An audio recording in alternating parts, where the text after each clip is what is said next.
Hello every one. അപ്പോൾ കഴിഞ്ഞ ക്ലാസ്സിലൊക്കെ ഡിസ്കസ് ചെയ്തിട്ടുണ്ടായിരുന്നത് അക്കൗണ്ടിങ് ടേംസ് ആണ്, പ്രധാനപ്പെട്ട അക്കൗണ്ടിങ് ടേംസ്. അപ്പോൾ ഇനി കുറച്ച് അക്കൗണ്ടിങ് ടേംസ് കൂടി ഉണ്ട്, അത് ഇന്നത്തെ ക്ലാസ്സോട് കൂടി തീർക്കാവുന്നതാണ്. ഇനി നമുക്ക് നോക്കാനുള്ളത്, ഇപ്പോൾ കഴിഞ്ഞ ക്ലാസ്സിൽ ഗുഡ്സ് പറഞ്ഞിട്ടുണ്ടായിരുന്നു, അതുപോലെ സ്റ്റോക്ക് പറഞ്ഞിട്ടുണ്ട്. ഇനി അടുത്ത നോക്കാനുള്ള അക്കൗണ്ടിങ് ടേം ആണ് ഇക്വിറ്റി. എന്താണ് ഇക്വിറ്റി എന്ന് നോക്കാം. A claim which can be enforced against the asset of the firm is called equity. In other words, the right to properties are called equity. അതായത് പ്രോപ്പർട്ടി മേലുള്ള അവകാശത്തെയാണ് എന്ന് പറയാ ഇക്വിറ്റി എന്ന് പറയാം. ഒരു ബിസിനസ് സ്ഥാപനമാണെന്നുണ്ടെങ്കിൽ അതിന്റെ ഓണർക്ക് ആ ബിസിനസിന്റെ മൊത്തത്തിലുള്ള ആസ്തിമേലുള്ള അവകാശത്തെ പറയുന്ന പേരാണ് ഇക്വിറ്റി എന്ന് പറയുന്നത്. ഓക്കെ, അടുത്തതാണ് ക്യാപിറ്റൽ. എന്താണ് capital? Capital also called net worth. ക്യാപിറ്റലിനെ നെറ്റ് വർത്ത് എന്ന് കൂടി പറയും. Is essentially the amount available to the owner which would be left over if you paid off every one the company owes money to. If there are no business liability, the capital is equal to the total amount of the asset of the business. അതായത് capital എന്ന് പറഞ്ഞു കഴിഞ്ഞാല് സ്വാഭാവികമായിട്ടും എന്താണ്, ഒരു owner business തുടങ്ങുന്ന സമയത്ത് business സ്ഥാപനത്തിലേക്ക് കൊണ്ടുവരുന്നതിനെയാണ് എന്ത് പറയാ ക്യാപിറ്റൽ എന്ന് പറയാ. എന്താ, അത് ക്യാപിറ്റൽ ക്യാഷ് ആയിട്ട് കൊണ്ടുവരും, അതുപോലെ ആസ്തി ആയിക്കാണ്ട് കൊണ്ടുവരും. അപ്പൊ ആ കൊണ്ടുവരുന്നതിനെയാണ് എന്താ പറയാ ക്യാപിറ്റൽ എന്ന് പറയാം. ഇനി ഏതെങ്കിലും സാഹചര്യത്തിൽ ബിസിനസ് എന്താണ് അടച്ചുപൂട്ട് എന്തെങ്കിലുമൊക്കെ ചെയ്യാന്നുണ്ടെങ്കിൽ എത്രയാണോ ഈ ബിസിനസ്സിൽ ഓണർ ഇറക്കിയിട്ടുള്ള ക്യാഷ് അല്ലെങ്കിൽ ആ ആസ്തി, അത് ഓണർക്ക് തിരിച്ചു കൊടുക്കാൻ ബിസിനസ് ബാധ്യസ്ഥനാണ്. ഇനി അതേസമയം ബിസിനസ്സിൽ വേറൊരു വിധ ക്യാപിറ്റൽ അല്ലാതെ മറ്റൊരു ലാബിലിറ്റി ഇല്ലാന്നുണ്ടെങ്കിൽ ക്യാപിറ്റൽ എന്തായിരിക്കും, ആ സ്ഥാപനത്തിന്റെ മൊത്തത്തിലുള്ള അസറ്റിന് ഈക്വൽ ആയിരിക്കും. അതായത് നമ്മൾ വേറെ ആ ബിസിനസ്സിന് വേറൊരു തരത്തിലുള്ള ബാധ്യത ഒന്നും ഇല്ലാന്നുണ്ടെങ്കിൽ, അതായത് ക്യാപിറ്റൽ ഒരു ബാധ്യതയാണ്, ആ ക്യാപിറ്റൽ മാറ്റി നിർത്തിയിട്ട് ബിസിനസ് സ്ഥാപനത്തിന് മറ്റൊരു ബാധ്യതകളൊന്നും ഇല്ലാന്നുണ്ടെങ്കിൽ ആ സ്ഥാപനത്തിന്റെ ക്യാപിറ്റൽ ഏതിന് ഈക്വൽ ആയിരിക്കും? അസറ്റിന് ഈക്വൽ ആയിരിക്കും. ഓക്കെ, ക്ലിയർ ആവുന്നുണ്ടോ? ഇപ്പൊ ഒരു ബിസിനസ് സ്ഥാപനത്തിൽ എന്തുണ്ട്, ഒരാള് ക്യാപിറ്റൽ കൊണ്ടുവന്നു. ആ ക്യാപിറ്റൽ കൊണ്ടുവന്ന ഉടനെ തന്നെ നമ്മൾ എന്താണ്, കൊണ്ടുവന്നത് ക്യാഷ് ആയിട്ടാണെന്നുണ്ടെങ്കിൽ എന്ത് ചെയ്യും, അത് അസറ്റിൽ എന്താ കാണിക്കുക, ക്യാഷ് ആയിട്ട് കാണിക്കും. അപ്പൊ ക്യാപിറ്റൽ ഇസ് ഈക്വൽ ടു അവിടെ അസറ്റ്, കാരണം അത് അസറ്റ് എന്താണ്, ക്യാഷ് ഉണ്ട്. ക്യാപിറ്റൽ പറഞ്ഞ സാധനം എന്താണ്, ബാധ്യതയായിട്ട് എന്താണ് ലാബിലിറ്റി സൈഡിൽ ഉണ്ടാവും. അപ്പൊ capital is equal to asset. അതേസമയം എന്ത് ചെയ്തു, ആ ക്യാഷ് ഉപയോഗിച്ചുകൊണ്ട് എന്ത് ചെയ്തു, ഒരു ഫിക്സ്ഡ് അസറ്റ് വാങ്ങിച്ചു. അപ്പൊ അസറ്റ് സൈഡിൽ ഇതൊക്കെ വന്ന ഒരു ഫിക്സ്ഡ് അസറ്റ് ഉണ്ട്, ക്യാഷും ഉണ്ടാവും. അപ്പൊ ഇത് ഏതിന് ഈക്വൽ ആണ്? ക്യാപിറ്റലിന് ഈക്വൽ ആണ്. ഓക്കെ, അടുത്താണ് ജേണൽ. എന്താണ് ജേണൽ? ഇത് പലതവണ ചോദിച്ചിട്ടുണ്ട് 2 മാർക്കിന്. വാട്ട് ഈസ് ജേണൽ എന്ന കാര്യം. Journal is A record in which all business transactions are entered in A chronological order.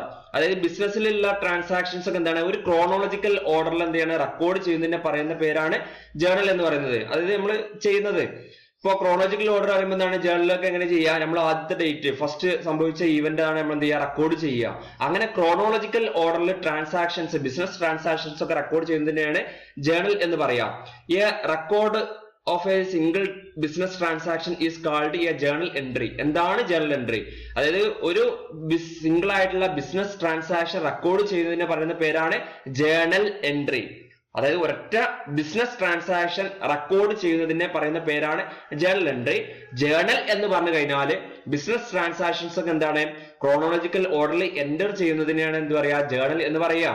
അതേസമയം ജേണൽ എൻട്രി എന്ന് പറഞ്ഞു കഴിഞ്ഞാല് ഒരു സിംഗിൾ ബിസിനസ് ട്രാൻസാക്ഷൻ എന്ത് ചെയ്യാണ്,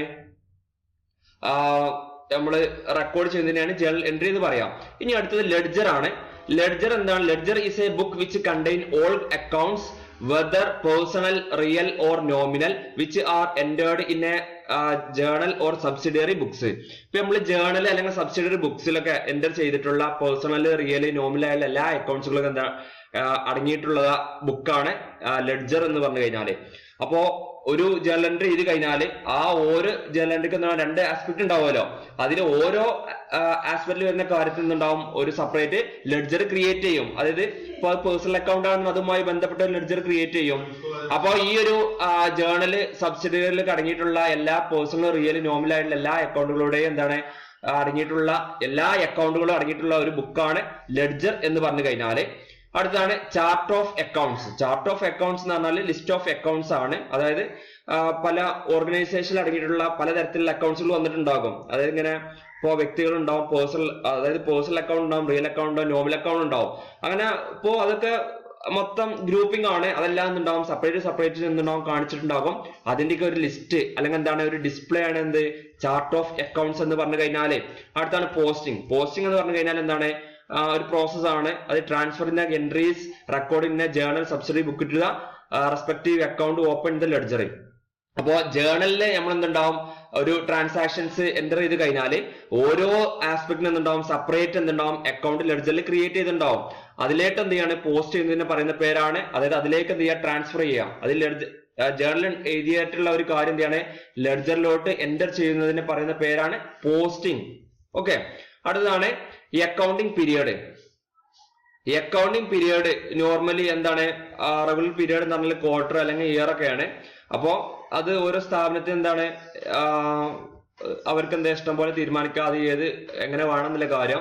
അക്കൗണ്ടിങ് പീരിയഡ് ക്വാർട്ടർ വേണോ ഇയർ വേണോ എന്നുള്ള കാര്യം എന്ത് ചെയ്യാൻ പറ്റും, ഓരോ സ്ഥാപനത്തിന് ഡിറ്റർമിൻ ചെയ്യാവുന്നതാണ്. അടുത്താണ് ട്രയൽ ബാലൻസ്.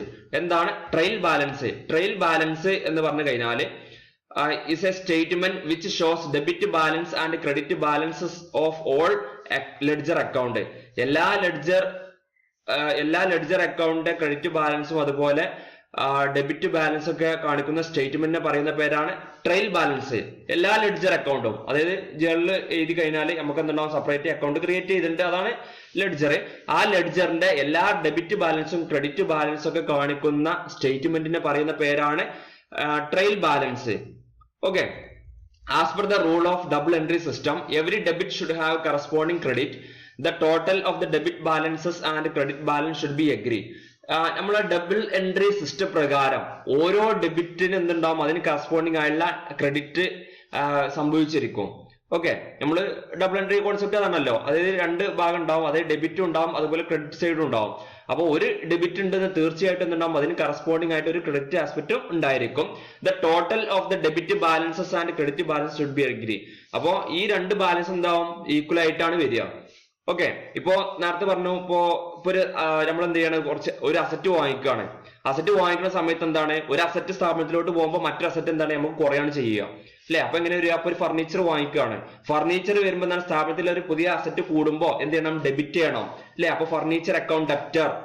ഓക്കെ, ഇനി എന്താ ക്രെഡിറ്റ് ചെയ്യണം, ടു ക്യാഷ് പോകുകയാണ്. അത് ക്യാഷ് പറഞ്ഞാൽ അസറ്റ് ആണ്, അത് കുറയാണ്. കുറയുന്ന സമയത്ത് എന്ത് ചെയ്യുക, അതിന് ക്രെഡിറ്റും ചെയ്തു. അപ്പൊ furniture account debtor to cash. അപ്പൊ അവിടെ കണ്ടോ, ഡെബിറ്റ് വന്നു ക്രെഡിറ്റ് വന്നു. ഒരു ഇവന്റ് ആണെന്നുണ്ടെങ്കിൽ ഡെബിറ്റ് സൈഡ് ഉണ്ടാവും അതുപോലെ ക്രെഡിറ്റ് സൈഡ് ഉണ്ടാകും.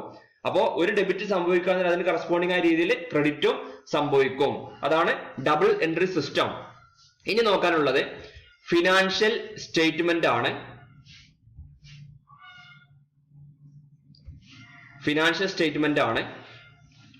Statement are final result of accounting work done during the accounting period. അതായത് നമ്മൾ അക്കൗണ്ടിംഗ് പീരിയഡിന്റെ അവസാനത്തിൽ അതിന്റെ ഈ അക്കൗണ്ടിങ്ങിന്റെ ഒക്കെ റിസൾട്ട് ഒക്കെ കാണിക്കുന്ന സ്റ്റേറ്റ്മെന്റിനെ പറയുന്ന പേരാണ് ഫിനാൻഷ്യൽ സ്റ്റേറ്റ്മെന്റ്.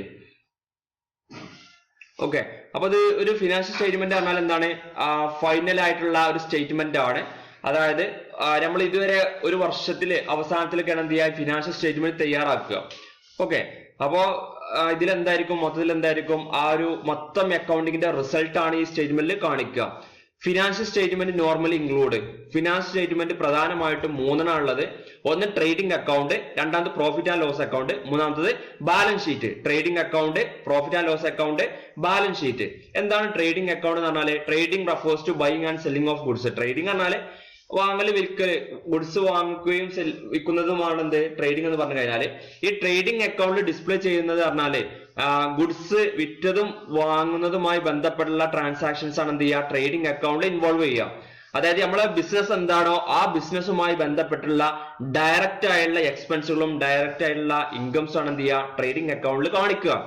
അപ്പോ ഡയറക്റ്റ് വരുമ്പോൾ നേരിട്ട് നമ്മളെ ബിസിനസിന്റെ മെയിൻ ഓപ്പറേഷൻ എന്താണോ അതുമായി ബന്ധപ്പെട്ടുള്ള വരവ് ചെലവ് കണക്കുകളാണ് അവിടെ കാണിക്കുക, ട്രേഡിംഗ് അക്കൗണ്ടിൽ കാണിക്കുക. അപ്പോ ഈ രണ്ട് സൈഡും എന്ത് ചെയ്യും, നമ്മൾ വർഷാവസാനം നമ്മൾ എന്ത് ചെയ്യും ചെയ്യുന്ന സമയത്ത് ഡിഫറൻസ് വരുമല്ലോ. കാരണം ഒന്ന് ഡയറക്റ്റ് ആയിട്ടുള്ള ഇൻകംസ് ആണ്, മറ്റെന്താണ് ഇൻഡയറക്റ്റ് ആയിട്ടുള്ള ഇൻകംസും ആണ്, ഇൻഡയറക്റ്റ് ആയിട്ടുള്ള എക്സ്പെൻസുകളാണ്. ഡയറക്റ്റ് ഇൻകംസും അതുപോലെ ഡയറക്റ്റ് ആയിട്ടുള്ള എക്സ്പെൻസും ആണ് മറ്റേ സൈഡിൽ ഉണ്ടാകുക. അപ്പൊ അത് തമ്മിൽ ഓട്ടോമാറ്റിക് എന്താണ് ഡിഫറൻസ് ഉണ്ടാകും അല്ലെ. ആ ഡിഫറൻസ് ഉണ്ടാകുമ്പോൾ അത് ഒന്നെങ്കിൽ അത് ഗ്രോസ് പ്രോഫിറ്റ് ആകാം അല്ലെങ്കിൽ ഗ്രോസ് ലോസ് ആകാം അല്ലെ. എപ്പോഴാണ് ഗ്രോസ് പ്രോഫിറ്റ് ആകുക, സെയിൽസ്, അതായത് സെയിൽസ് എന്ന് പറയുമ്പോൾ ഡയറക്റ്റ് ഇൻകംസ് കൂടുതലും അതേസമയം ഡയറക്റ്റ് ആയുള്ള എക്സ്പെൻസ് കുറവുമാണെന്നുണ്ടെങ്കിൽ ഓട്ടോമാറ്റിക് എന്താണ്, ഡയറക്റ്റ് ഇൻകം കൂടുതൽ അറിയുമ്പോൾ സെയിൽസ് കൂടുതലായിരിക്കും അല്ലെ. അങ്ങനത്തെ സമയത്താണ് നമുക്ക് എന്ത് വരിക, ഗ്രോസ് പ്രോഫിറ്റ് വരിക. ഇനി എപ്പോഴാണ് ഗ്രോസ് ലോസ് വരിക, തിരിച്ച്, അതായത് നമുക്ക് ഡയറക്റ്റ് ആയുള്ള ഇൻകം എന്താണ് കുറവും അതുപോലെ ഡയറക്റ്റ് ആയുള്ള എക്സ്പെൻസ് എന്താണ് കൂടുതലുമാണെന്നുണ്ടെങ്കിൽ നമുക്ക് ലോസ് ആണ്, അതിനെ ഗ്രോസ് ലോസ് എന്ന് പറയും. ഈ ഗ്രോസ് പ്രോഫിറ്റ് അല്ലെങ്കിൽ ഗ്രോസ് ലോസ് എന്ത് ചെയ്യും, നമ്മൾ പ്രോഫിറ്റ് ആൻഡ് ലോസ് അക്കൗണ്ടിലേക്ക് ട്രാൻസ്ഫർ ചെയ്യും. അതിന്റെ ഒരു ഇക്വേഷൻ എന്ന് പറഞ്ഞാൽ gross profit is equal to net sales minus cost of sales. എങ്ങനെ ഗ്രോസ് പ്രോഫിറ്റ് ആണോ ഗ്രോസ് ലോസ് ആണോ കണ്ടുപിടിക്കാൻ ഇക്വേഷൻ ആണ്. മൊത്തം നടന്നിട്ടുള്ള സെയിൽസിൽ നിന്ന് എന്ത് ചെയ്യാണ്, നമ്മൾ സെയിൽസുമായി ബന്ധപ്പെട്ട ചെലവ് കുറച്ച് കഴിഞ്ഞാൽ നമുക്ക് കിട്ടും ഗ്രോസ് പ്രോഫിറ്റ് ആണോ ഗ്രോസ് ലോസ് ആണോ എന്നുള്ള കാര്യം കിട്ടും. ഓക്കെ, അടുത്താണ് പ്രോഫിറ്റ് ആൻഡ് ലോസ് അക്കൗണ്ട്. എന്താണ് പ്രോഫിറ്റ് ആൻഡ് ലോസ് അക്കൗണ്ട്? അതായത് ഒരു കമ്പനിയുടെ പെർഫോമൻസ് കാണിക്കുന്നതാണ് എന്ത് ശരിക്കും പ്രോഫിറ്റ് ആൻഡ് ലോസ് അക്കൗണ്ട് എന്ന് പറഞ്ഞാല്.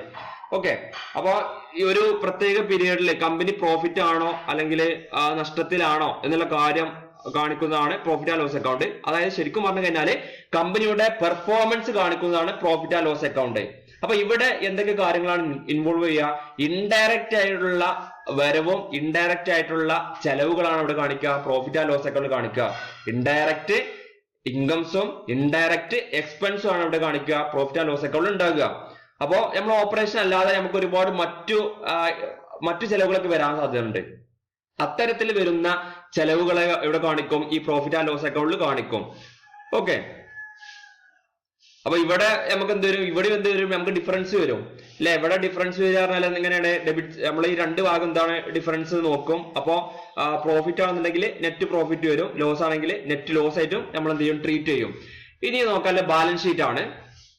ബാലൻസ് ഷീറ്റ് എന്ന് പറഞ്ഞു കഴിഞ്ഞാൽ ഒരു സമ്മറൈസ്ഡ് ഫോം ആണ്, അതായത് സമ്മറൈസ്ഡ് സ്റ്റേറ്റ്മെന്റ് ആണ് ബാലൻസ് ഷീറ്റ്. ഓക്കെ, ഒരു സ്ഥാപനത്തിന്റെ ഫിനാൻഷ്യൽ പൊസിഷൻസ് കാണിക്കുന്ന സ്റ്റേറ്റ്മെന്റിനെ പറയുന്ന പേരാണ് ബാലൻസ് ഷീറ്റ്. ഇവിടെ അസറ്റും ലയബിലിറ്റിയും, അതൊരു ബിസിനസ് സ്ഥാപനത്തിന്റെ അസറ്റും ലയബിലിറ്റീസും സമ്മറൈസ് ചെയ്ത് കാണിക്കുന്ന സ്റ്റേറ്റ്മെന്റ് ആണ് ബാലൻസ് ഷീറ്റ്. ഒരു സ്ഥാപനത്തിനെ ശരിക്കും വിലയിരുത്താൻ നമുക്ക് ഈ ഒരു ബാലൻസ് ഷീറ്റ് നോക്കിക്കഴിഞ്ഞാൽ മനസ്സിലാകും സ്ഥാപനത്തിന്റെ ഫിനാൻഷ്യൽ പൊസിഷൻ എന്താണ് എന്നുള്ള കാര്യം വ്യക്തമായിട്ട് നമുക്ക് ഈ ബാലൻസ് ഷീറ്റിലൂടെ മനസ്സിലാക്കാവുന്നതാണ്. ഓക്കെ, അപ്പോ ഇത്രയാണ് ഇന്നത്തെ ക്ലാസ് ഉള്ളത്. അപ്പോ ഫിനാൻഷ്യൽ സ്റ്റേറ്റ്മെന്റ് അല്ലെങ്കിൽ ഫൈനൽ സ്റ്റേറ്റ്മെന്റ് എന്ന് പറഞ്ഞു കഴിഞ്ഞാൽ മൂന്നെണ്ണം ഉള്ളത്, ട്രേഡിംഗ് അക്കൗണ്ടും പ്രോഫിറ്റ് ആൻഡ് ലോസ് അക്കൗണ്ടും അതുപോലെ ബാലൻസ് ഷീറ്റും. ഓക്കെ, അപ്പൊ ഇത്രയാണ് ഇന്നത്തെ ക്ലാസ് ഉള്ളത്.